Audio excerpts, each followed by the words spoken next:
Здравствуйте, я Ужекова Камария Ризовна, дворец школьников имени Аль-Фараби, город Нур-Султан. Сегодня у нас второй урок. Мы будем изготавливать из картонной бумаги вот такой вот танк.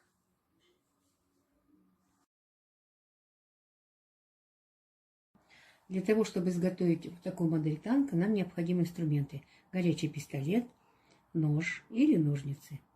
Также необходим картон, линейка и карандаш. Необходимо картон, именно чтобы гофрированная была прокладка. Вот такая вот.